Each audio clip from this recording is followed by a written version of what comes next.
Get the unmissable news stories of the day. This is the Beijing Hour. Examining the events that impact and shape China and the rest of the world. This is the Beijing Hour, 1 hour of news and information brought to you every weekday. Now here's your host. Shane Bigham with you on this Thursday, February 19th, 2026.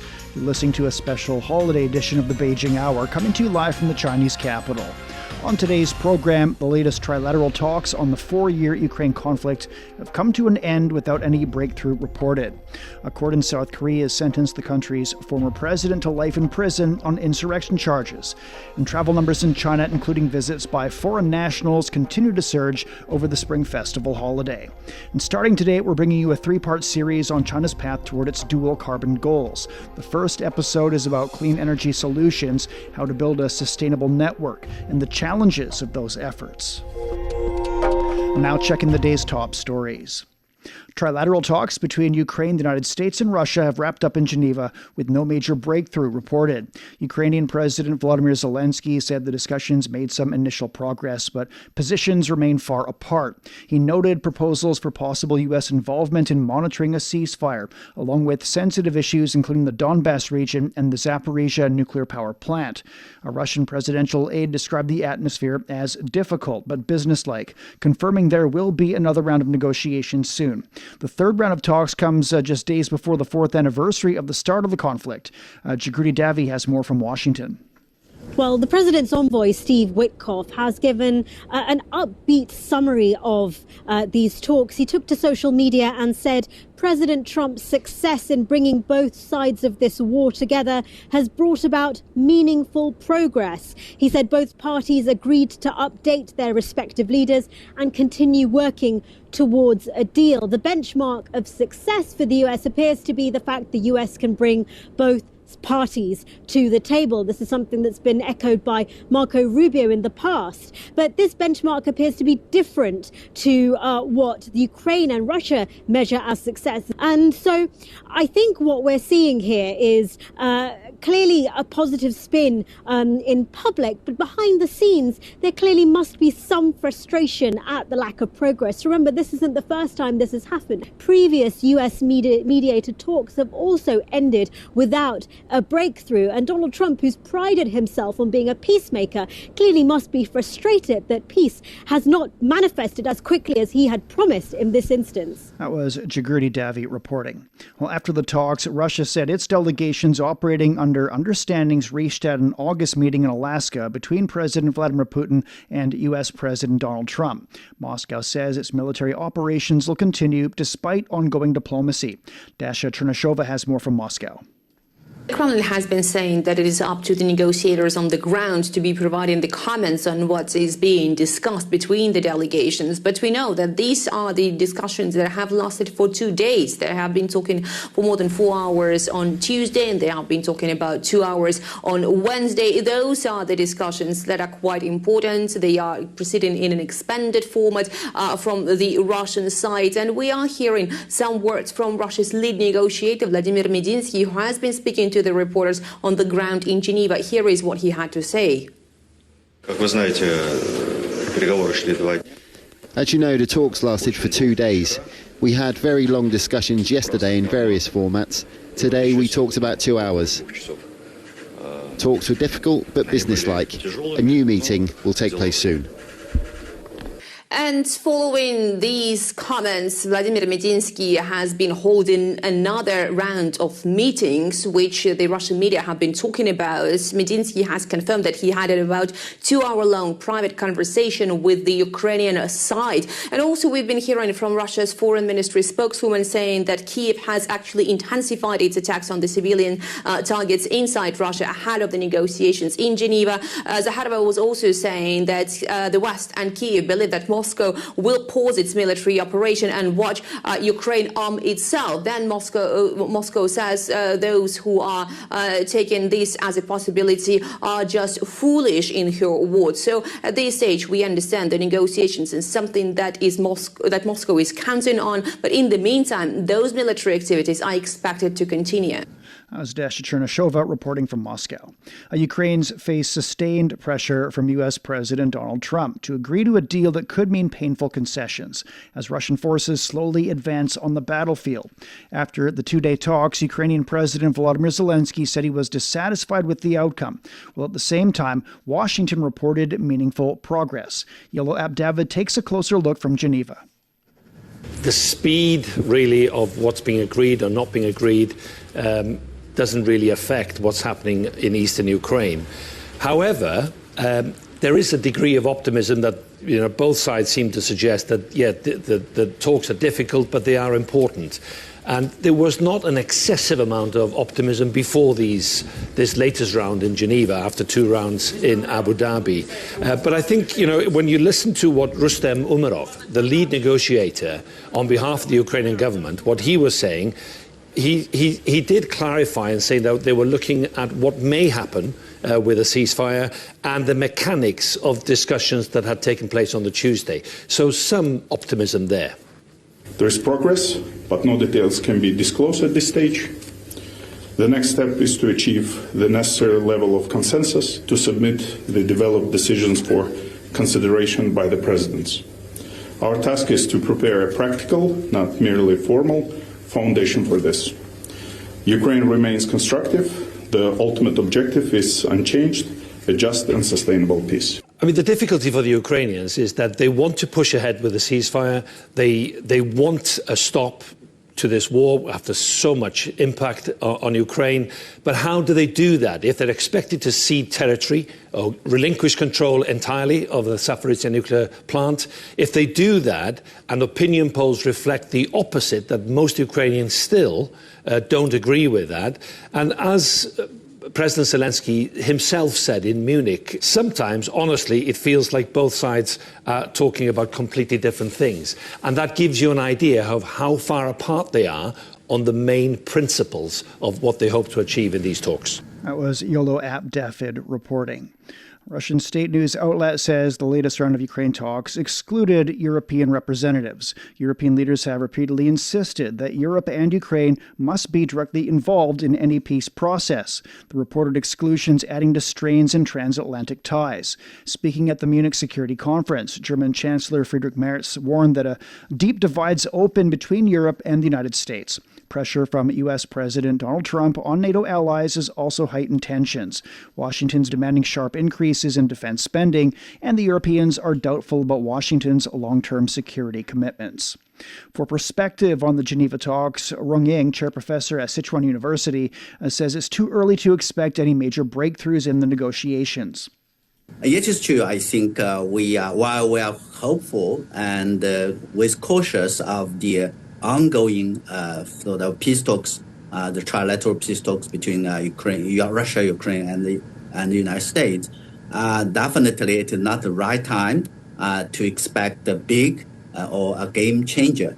Having said that, I see that a process, and I see that the growing sort of narrowing, or clearly identifying the sticking points where if a peace talks is going to be achieved, these issues should be resolved, or ways have to be found out to reach a consensus. They are first and foremost, I think, the idea of the demilitarized zones or areas, which very much touched upon the territorial concessions I think Ukraine is going to be asked to make. That also related to the question of the security guarantees I think the United States and Europe are going to provide for Ukraine. And also related to that, the issues are like the funding of reconstruction, and last but not least, issues related to the holding of the elections in Ukraine. These issues, if they can be reached out, consensus reached out, that would address the common sort of concerns related to the root causes of this crisis, this conflict, which both, I think, Russia and Ukraine want to have their peace and want to have seen as that the result that acceptable, which would not go be not going to be achieved through war, but have to be through peace talks. That was Rong Ying, chair professor at Sichuan University. And coming up, a former South Korean president has received a life sentence in prison. Discover the realities and responses to our changing climate with Climate Watch.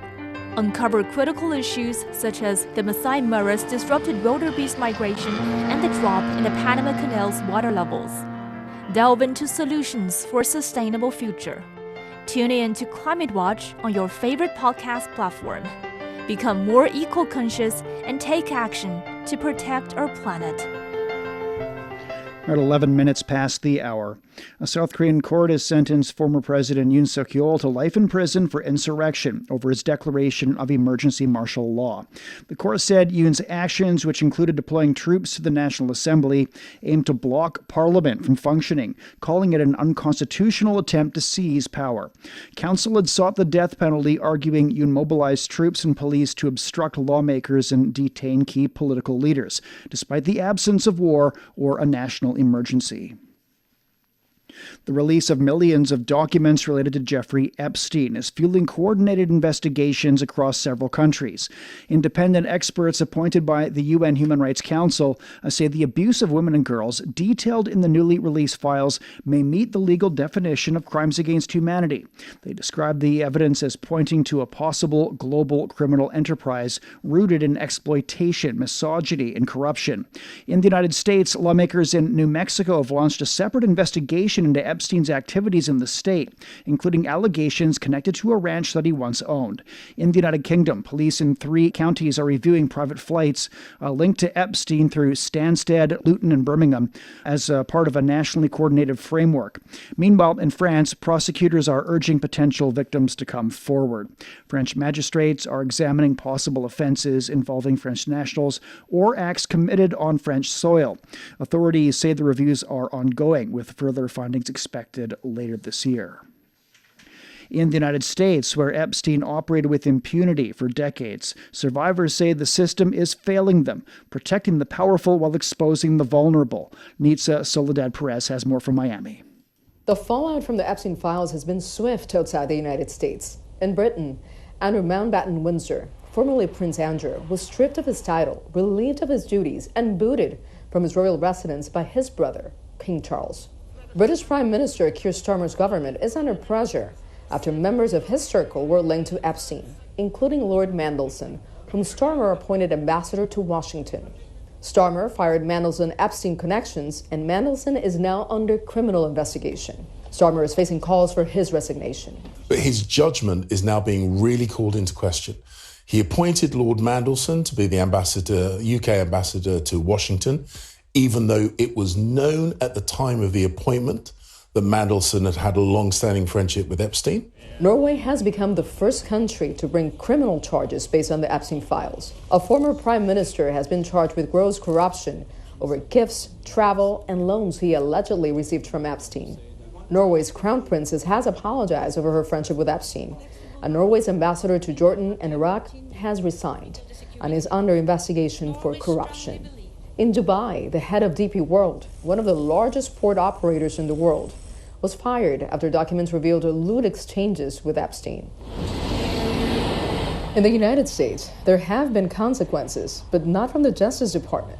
Kathy Rumler, chief legal officer of investment bank Goldman Sachs and former Obama White House counsel, resigned after documents showed she offered Epstein advice on how to respond to sex crimes charges. Billionaire Thomas Pritzker stepped down as executive chairman of Hyatt Hotels. Professors have been stripped of teaching duties, but no one has been criminally charged. And when the Justice Department finally released 3 million pages of documents, it botched the redactions, exposing victims' names, faces, and personal information, while the identities of Epstein's powerful associates remained hidden. That was Nitza Soledad-Perez reporting in Miami. More than a dozen U.S. public health and environmental groups are suing the Trump administration over its rollback of a cornerstone federal climate rule. The lawsuit filed in the U.S. Court of Appeals for the District of Columbia Circuit challenges the Environmental Protection Agency's decision to revoke the 2009 greenhouse gas endangerment finding, which determined that carbon dioxide, methane, and other emissions threaten public health and welfare. The finding has long underpinned federal limits on vehicle emissions and mandatory greenhouse gas reporting. Plaintiffs, including the American Lung Association and Environmental Defense Fund, argue the repeal violates the Clean Air Act. President Donald Trump and EPA Chief Lee Zeldin called the move the largest deregulation in U.S. history. Australia's largest mosque is seeking increased security after receiving threatening letters in the past month. The Lebanese Muslim Association, which operates Sydney's Lakemba Mosque, says the latest message, delivered just hours before Ramadan, called for violence against Muslims. Community leaders say the threats of heightened fear among worshippers, with up to 5,000 people expected at nightly prayers during the holy month. New South Wales police say they've seized the latest letter and launched an investigation, adding officers are providing extra support for the Muslim community. A 70-year-old man was previously charged over an earlier threat. People in Yemen are preparing for Ramadan, the holy month of fasting and reflection. This year's observance comes amid growing economic pressure, with food prices rising faster than incomes, making daily life even more challenging for many households. Marwan Nabil has more. The countdown to Ramadan is usually marked by fuller baskets. This year, many are counting coins instead.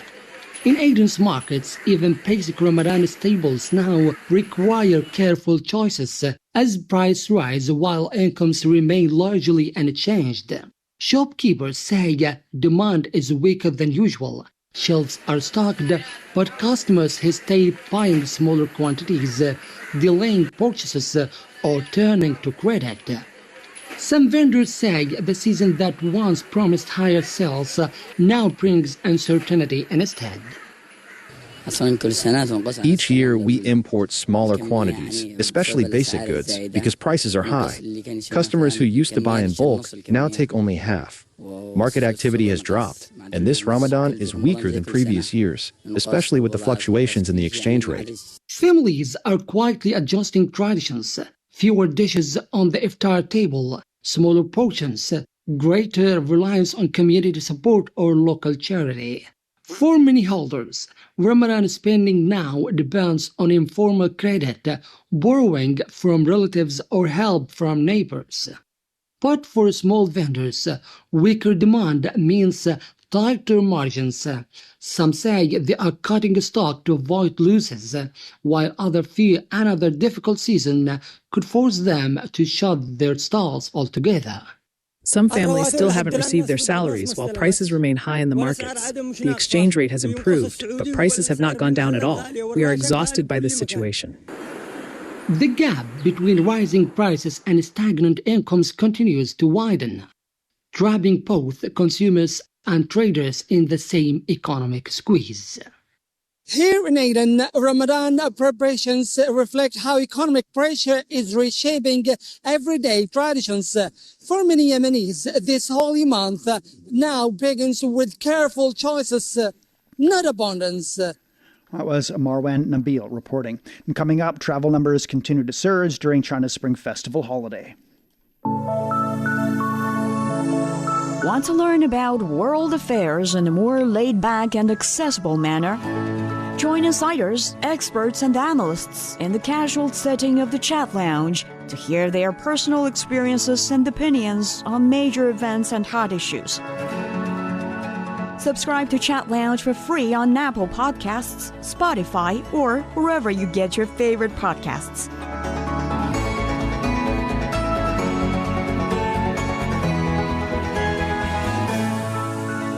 19 minutes past the hour. China's cross-border travel is surging this Spring Festival. The National Immigration Administration forecasts about 2 million border crossings a day during the holiday, and that's up more than 14% from last year. Major international airports are reporting heavier passenger traffic, with inbound arrivals expected to peak on Sunday and Monday. China's new 30-day visa-free travel policy for visitors from the UK and Canada took effect on February 17th, the first day of the Lunar New Year. Shanghai Pudong International Airport has already welcomed its first arrivals under the scheme as more overseas travelers head to China to experience Spring Festival celebrations. And China's 2026 Spring Festival box office has surged past 2.5 billion yuan, roughly $366 million as of Thursday afternoon. Meanwhile, total box office revenue for the year topped 5 billion yuan, with Pegasus 3, Zootopia 2, and The Fire Raven leading the charts. The city of Kunshan is home to over 100,000 Taiwan compatriots. The city celebrated Spring Festival with a colorful parade honoring Mazu culture, the sea goddess widely revered in coastal communities. Ubin reports. This is a parade featuring Mazu culture in East China's Kunshan city. Mazu traditions are mostly celebrated in Southeast China's Fujian province and Taiwan region, featuring the worship of goddess Mazu, or the protectora of seafarers. East China's Kunshan didn't have this tradition in the past, but with many Taiwan entrepreneurs settling here, they've brought it to the local community.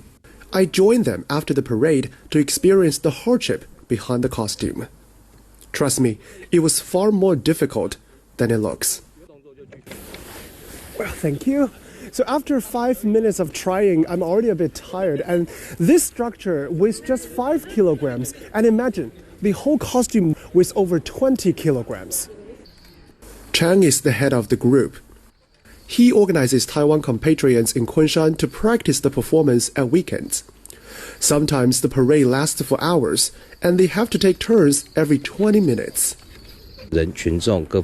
Whenever we see the audience's happiness, we don't feel tired anymore. This is traditional Chinese culture. We want to pass it on. The parade also features what every Chinese person is familiar with, the dragon and lion dances. For Taiwan compatriots living in Kunshan, traditions are always a symbol of who they are.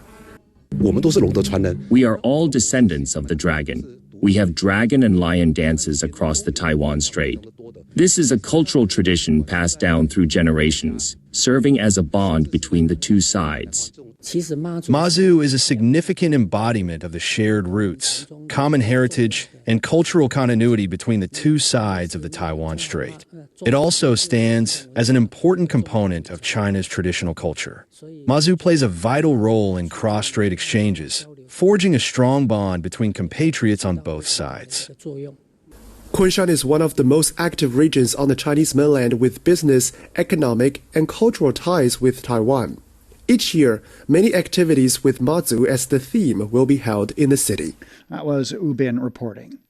In the U.S., Portland welcomed the Chinese New Year at a Suzhou-style garden. The Lansu Chinese Garden, built in 2000 in partnership with Portland's Chinese sister city, is usually a peaceful retreat, but on the first day of the Year of the Horse, it came alive with lion dances, traditional crafts, and festive celebrations, drawing crowds eager to honor Chinese heritage. Rosa Kazan takes us there. Welcoming the Year of the Horse in Portland's Lansu Chinese Garden. Lion dancing to cleanse the space and offer protection, and the God of Wealth handing out lucky red envelopes and teaching kids the right way to receive them. And what did you learn about the envelope? You have to take it with 2 hands. So many showed up, lines wrapped around the corner, but visitors say the wait was worth it. Oh, it was fantastic. Very fun, and the kids enjoyed it a lot. Organizers set up hands-on station for traditional Chinese arts, from woodblock printing and stencil painting. I feel like I'm back in kindergarten. To jiangzhi, Chinese paper cutting, a UNESCO intangible cultural heritage. The scissors are meant for little kids. They're kids-proof. That's why it's a little bit hard to cut, but families actually decorate doors and windows with red paper designs like this to invite good fortune and celebrate the new year, the Year of the Horse. To mark the zodiac shift, the garden held a handover ceremony from the Year of the Snake to the Year of the Horse. Yeah, she's super soft. You can pet her both ways. Last year, there was a lot of change in my life. Ready for the year of the horse. Visitors could even meet the zodiac symbol close up. A 21-year-old rescue miniature horse named Milo. What do you know about horses and what they symbolize? What do you think they will give us? Hopefully peace and calmness, because that's what. She agrees. For quite a moment, a chance to learn about calligraphy and why a certain Chinese character gets hung upside down around New Year. This way, this means good fortune. And if we turn it upside down? Upside down. And it means good fortune has arrived. Cultural education, organizers say, is the garden's mission year-round in what's considered as one of the most authentic Suzhou-style scholar gardens in North America. Almost everything you see here, except for the water and the plants, was brought from Suzhou, China, including these Taihu stones, which are meant to represent mountain landscapes. For a lot of people who come in here, it's really the first time that they've had a direct opportunity to see or feel what it might be like to be in China. The celebrations continued, dragon dancing, chopstick challenges, and tofu, a game of throwing arrows into a slender pot. Oh, not even close. If you hear me yelling, it's because the glowing dragon is still before me. It stands, and that's supposed to chase away bad spirits and bring us all good luck and good fortune in the new year. That was Rosa Kazan reporting. In southwest China, people living in Lhasa celebrated the first day of the 2026 Tibetan New Year with vibrant traditions and festive gatherings. Thousands of devotees lined up outside the Jokung Temple, holding headscarves and flowers, offering prayers for peace, prosperity, and well-being. Across the city, families dressed in traditional attire and prepared festive foods, including daga, a fried dough pastry.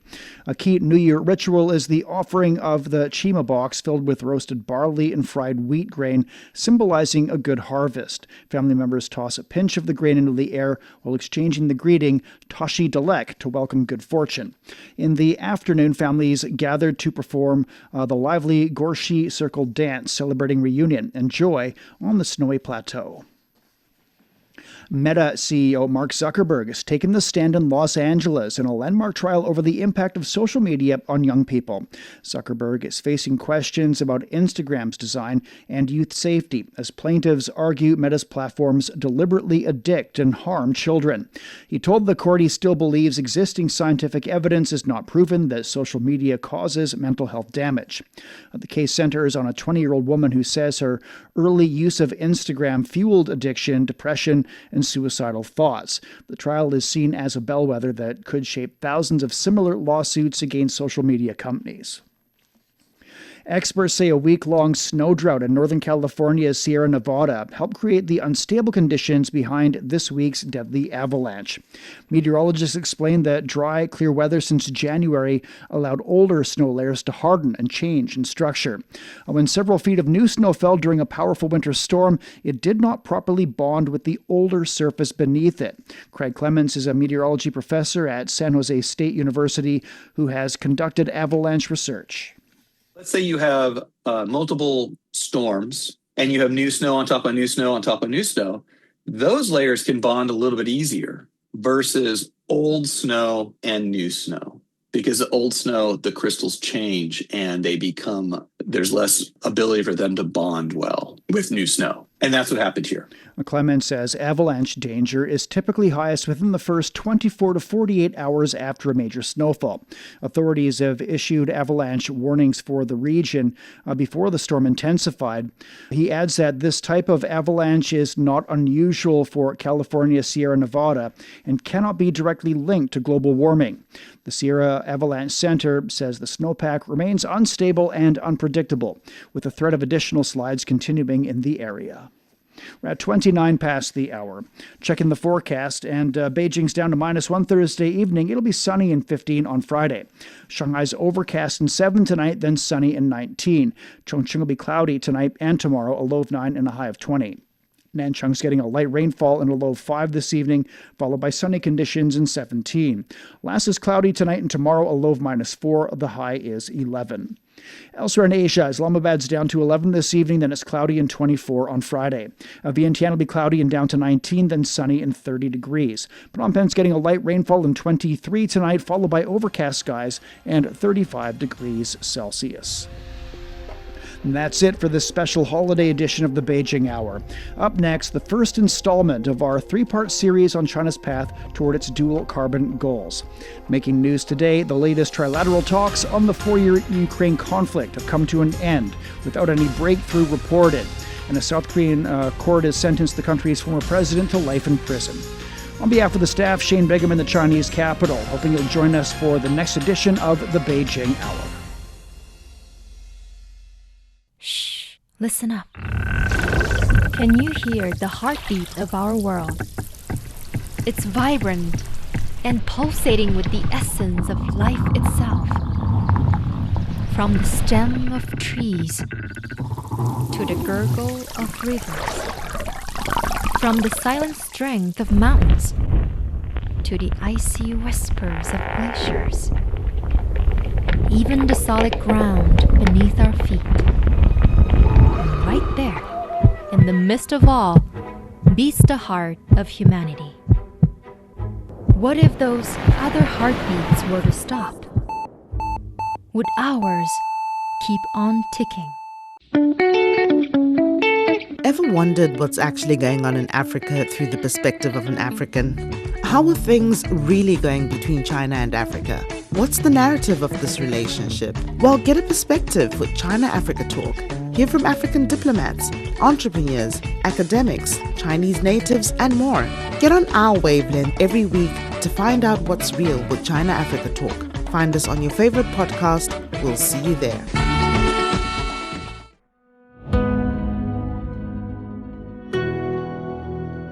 In China's eastern cities, businesses and residents are at the forefront of the nation's push to reduce carbon emissions. Jiang Tao visited several of them to explore how communities are embracing clean energy solutions and finds out about a green energy revolution that's visible at offshore wind farms and fisheries projects. What exactly is clean energy? Clean energy includes sources many of us are familiar with, like solar and wind. It also covers others such as hydropower, geothermal energy, tidal power, and nuclear energy. Director Ma Jun from the Institute of Public and Environmental Affairs says clean energy refers to all energy sources that reduce greenhouse gas emissions, do not pollute the environment, and are sustainable. According to data from China Electricity Council, in 2023, coal-fired power generation still accounted for more than 60% of the country's total electricity production. The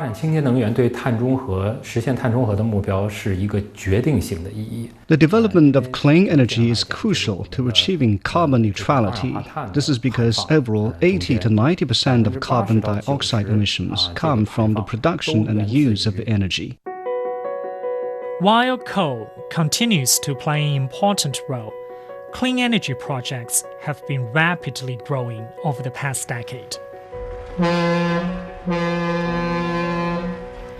The first offshore wind farm in Asia stands tall on the horizon of the East China Sea. From the dock, I could see giant wind turbines turning steadily in the distance, supplying energy to the sleepless city of Shanghai. The Donghai Bridge offshore wind farm began operation in 2010. Each turbine stands more than 40 stories tall, with blades stretching over 120 meters. 那为什么会毅然决然的要发展海上风电呢？它的前景和潜力在哪里？任浩瀚 is the project manager. 海上风电场的这个开发是 Offshore wind power is undoubtedly the future frontier for wind energy, especially along China's coastal regions where wind resources are abundant. The potential is enormous. Wind power has long been a global focus. The International Energy Agency estimates that global wind energy resources are 10 times that of hydropower. Utilizing just 1% of global wind energy could meet the world's energy demands. Given the abundance of wind energy and China's rapid development in this field, why isn't wind power the sole clean energy source? Ma Jun explains that the development of diverse clean energy sources is a vital link for ensuring a balanced and resilient energy mix.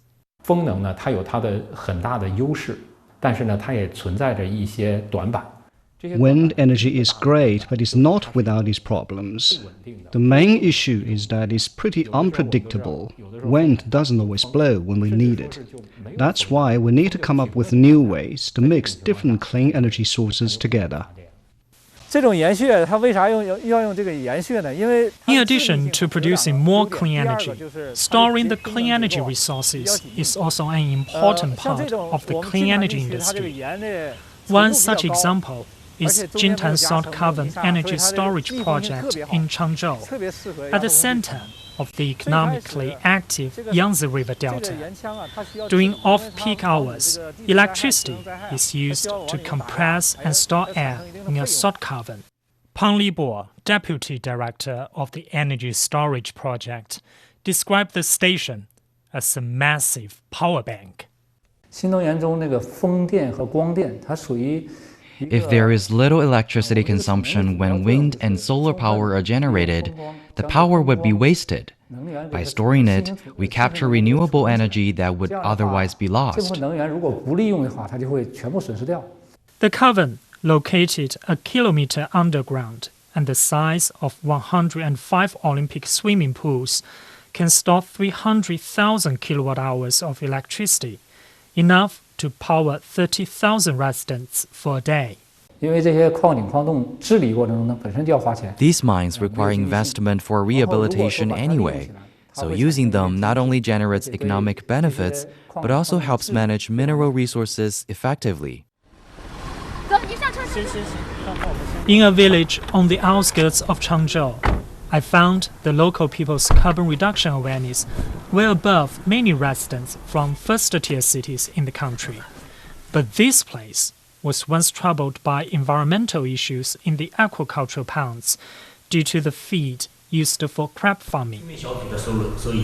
Shen Jianqing, a local official, said that the local government had proactively integrated photovoltaic technology with aquaculture, a strategy that aims to promote sustainable development.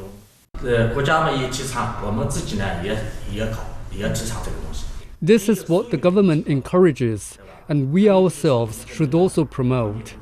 If the project is profitable, we will introduce it to other places. In 2020, I moved to work at Jintan Energy Storage Station. It's an emerging industry. Our original thermal power plants were dusty. Now the gas-powered plants are as clean as a garden.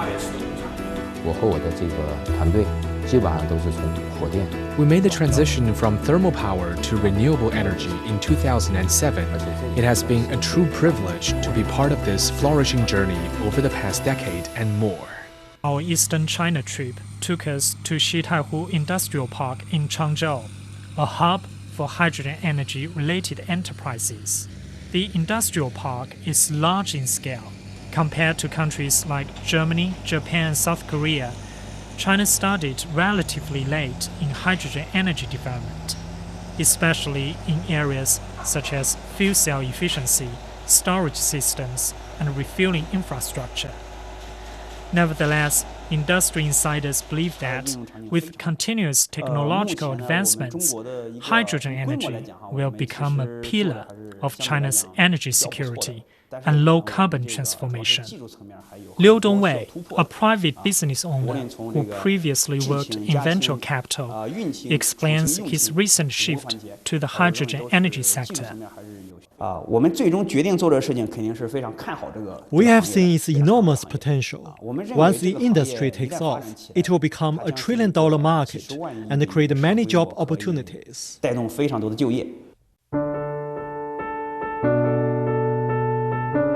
Making the wave of clean energy development, the 4 projects we visited are just a small part of the larger picture.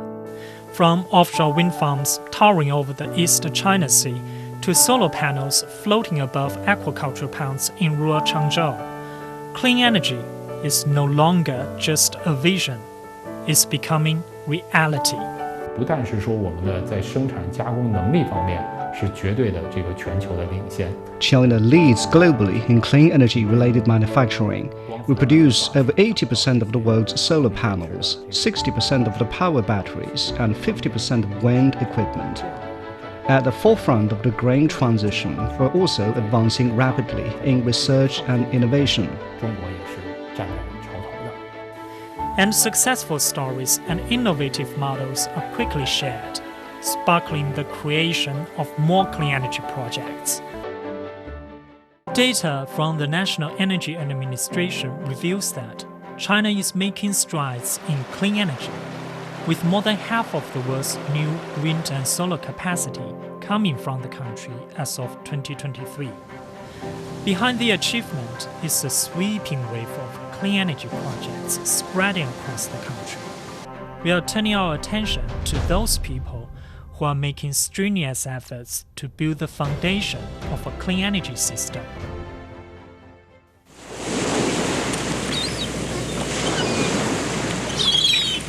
China's dual carbon goals, meaning peaking carbon emissions by 2030 and reaching carbon neutrality by 2060, have set a clear and urgent timeline for energy transition.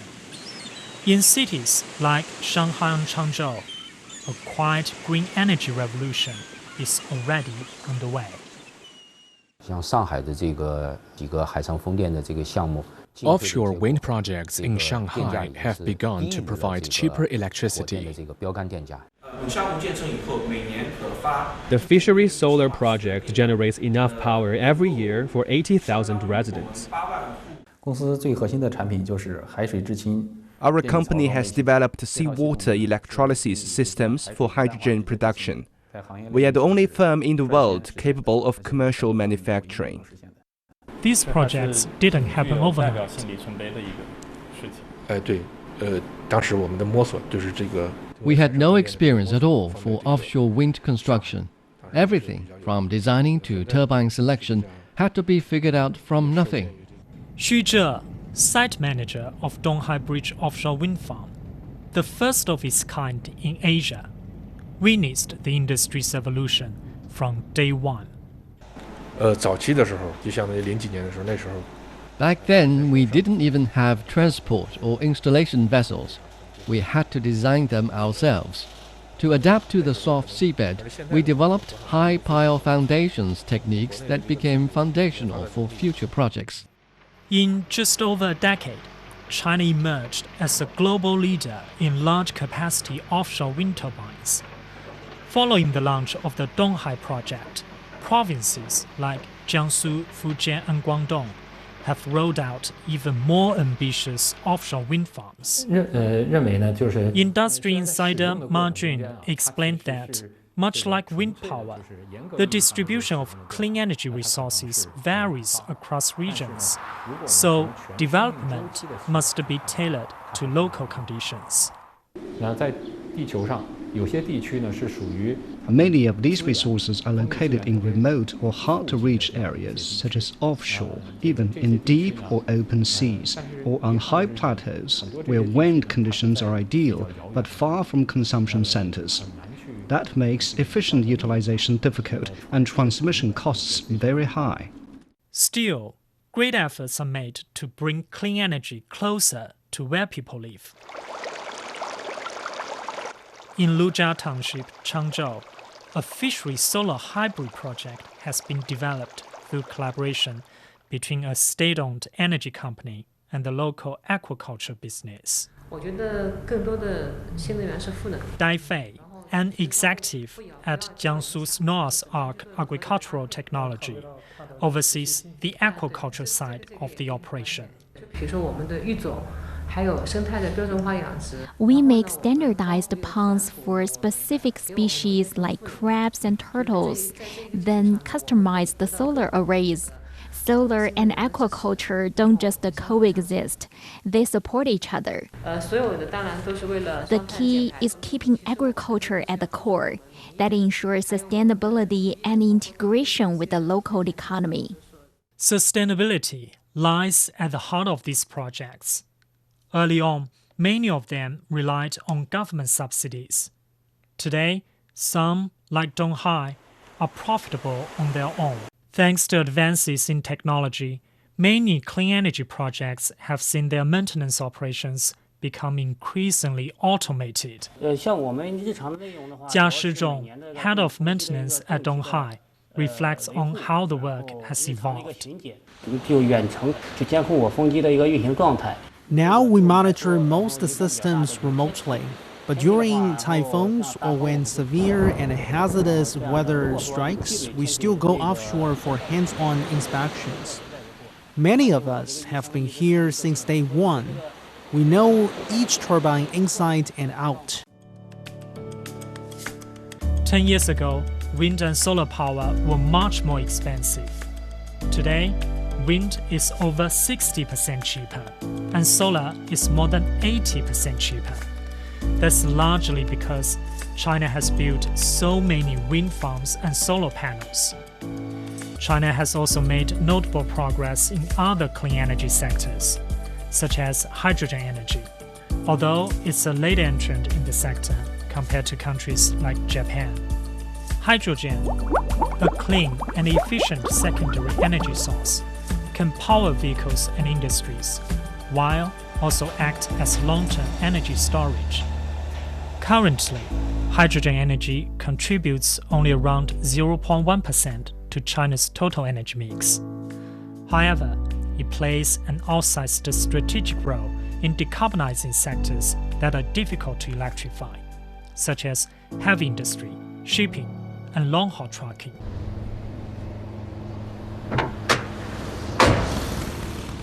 我们初期是规划了1000亩地的一个区域。 Chen Danlei is director of New Energy Division at the Investment Promotion Bureau of Xitaihu Industrial Park in Changzhou. 缺场地的我就给他场地，缺这个资金的。 If companies need land, we provide land. If they need capital, we have programs like the Talent Plan and Longchen Elite Program to help fund their work. The industrial park covers more than 1,000 acres and hosts many hydrogen energy-related companies. One of them is Link Fiber Technology, which produces carbon paper, a critical material in hydrogen fuel cells. Shi Xuedong from the company said it's been a challenge to reduce reliance on imported components. We are the only domestic company to scale carbon paper from lab to mass production. Our products cost just 1/10 of their foreign alternatives.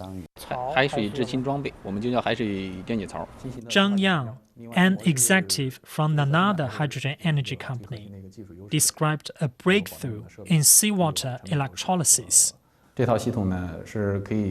This system produces hydrogen directly from seawater without desalination. It's the first of its kind to be industrialized anywhere in the world.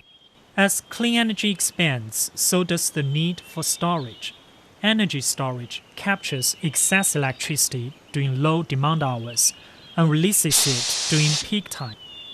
Today, China still relies heavily on pumped hydro, which makes up 90% of its storage capacity. But newer technologies like electrochemical and compressed air storage are gaining traction. 像这种我们金坛地区，它这个盐的纯度比较高。 Pang Libo works at Jintan Salt Cavern Energy Storage Project in Changzhou. 这个盐腔啊，它需要治理，因为它 The salt cavern was originally a geological hazard.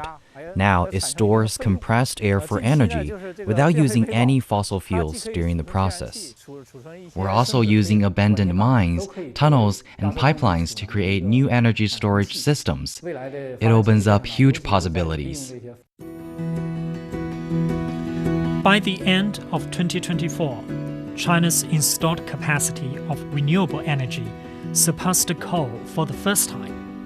Today, the country operates the world's largest clean electricity system. 那接下来这个东海 We plan to integrate solar into offshore wind zones to create a hybrid energy system. Our next steps involve drones, unmanned boats, and AI-based solar power maintenance. 通过上下游产业链各家企业的共同努力 If the entire supply chain works together to lower costs, we will accelerate global carbon neutrality. Behind this transformation are engineers, scientists, and frontline workers who work quietly to turn sunlight and wind into energy. That was Jiang Tao reporting. China's clean energy expansion's encountering significant technical hurdles as projects scale up across the country. To find out about the efforts to balance growth and sustainability by addressing some of the challenges, Song Ruixin followed in Jiang Tao's footsteps and spoke with industry insiders. As dawn broke over China's east coast, I found myself standing on a floating platform in Shanghai, looking up at the enormous blades of an offshore wind turbine. It stood tall, spinning steadily in the wind. In recent years, China has rapidly expanded its offshore wind power sector, aiming to harness the strong winds on the ocean to meet growing energy demand while cutting carbon dioxide emissions. According to figures released by the National Energy Administration, as of the third quarter of 2024, China had connected 39 million kilowatts of offshore wind power to the grid, maintaining its position as the global leader. However, building fixed foundations on the sea floor is far more complex than on land. High waves, unstable seabeds, and strong currents make construction risky and expensive. 往深海沿海去发展这个风电。 The next challenge for Shanghai is that we have no experience in deep-sea wind power construction. At depths of over 45 meters, we need to figure out how we should build the foundations, how the turbines should be fixed, and how electricity should be transmitted from offshore to onshore. That was Xu Zhe, site manager of Donghai Bridge offshore wind farm.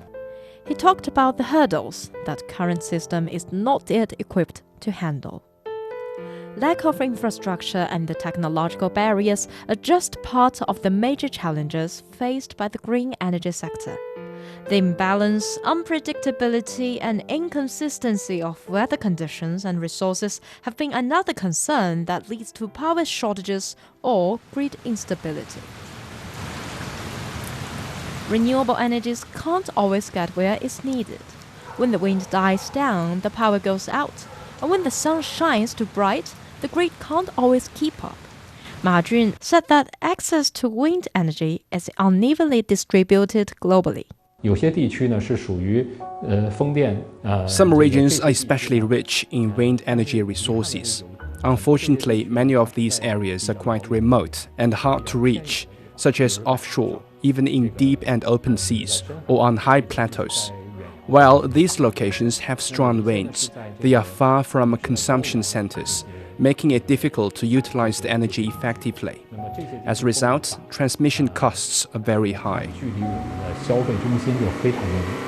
Energy storage and hydrogen fuel technologies sound like solutions, although they are still expensive and unproven. Energy storage, the capture and holding of energy in reserve for later use, improves the predictability of renewable energy integration and reduces costs in long-distance energy transmission. Hydrogen has the potential to produce almost no greenhouse gas emissions. It offers substantial potential for expansion in transportation and stationary power generation. But Liu Dongwei said that technology bottlenecks still exist. 我觉得我们可以去拿谁去做榜样？你比如加拿大的巴拉德，还有日本丰田。 Compared with leading international companies such as Ballard and Toyota, domestic hydrogen energy enterprises still lag significantly behind in areas like fuel cell lifespan and material durability. The financial burden of sustainable energy projects makes green energy transition even harder. According to the National Bureau of Statistics, Jiangsu province's gross domestic product exceeded 13 trillion yuan in 2024, or nearly $2 trillion, solidifying its role as one of China's largest economic contributors. Yet, even in this economically developed province, renewable energy transition still faces challenges in terms of investment. Chen Danlei, director of the New Energy Division at the Investment Promotion Bureau of Xitaihu Industrial Park in Changzhou, has observed a growing concern.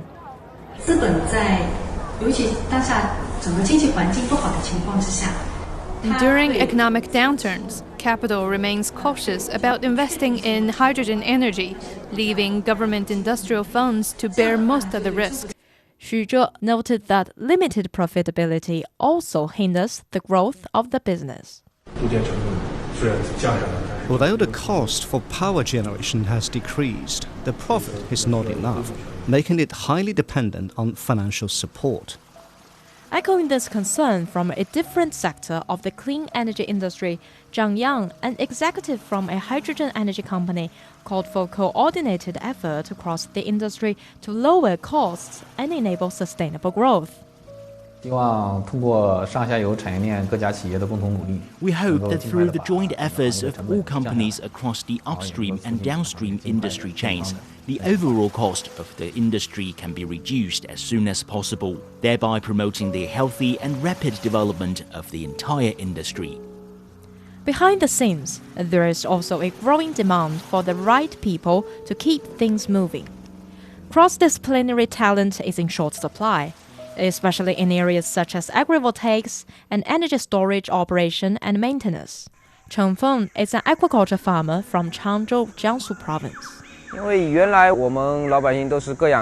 We used to raise crabs separately with little systemic management and were hesitant to adopt new cooperative models. He added that this reluctance made it difficult to scale production or integrate new technologies until clean energy projects showed the benefits of working together. Their fishery solar project represents a significant advancement in combining renewable energy with sustainable aquaculture. Dai Fei is an executive at Jiangsu NOAA's Arc Agricultural Technology. She doesn't think that scientific aquaculture can be achieved without talent development. Those who understand aquaculture often lack management skills, while those with management expertise may not be familiar with frontline production. There's a need to cultivate talent that has both aquaculture and management skills. She pointed out that the farmers themselves need to learn aquaculture PV technologies to ensure proper and effective facility operations. Intermittent resources, technological gaps, insufficient policy and regulatory frameworks, high investment requirements and financial risks, and talent shortages are among the numerous challenges the energy sector faces in finding sustainable energy solutions and reducing CO2 emissions. But with every offshore turbine, every hydrogen technology breakthrough, every solar panel over the fish pond, and with all these people participating in the transformation of the energy system, China is moving one step closer to its dual carbon goals.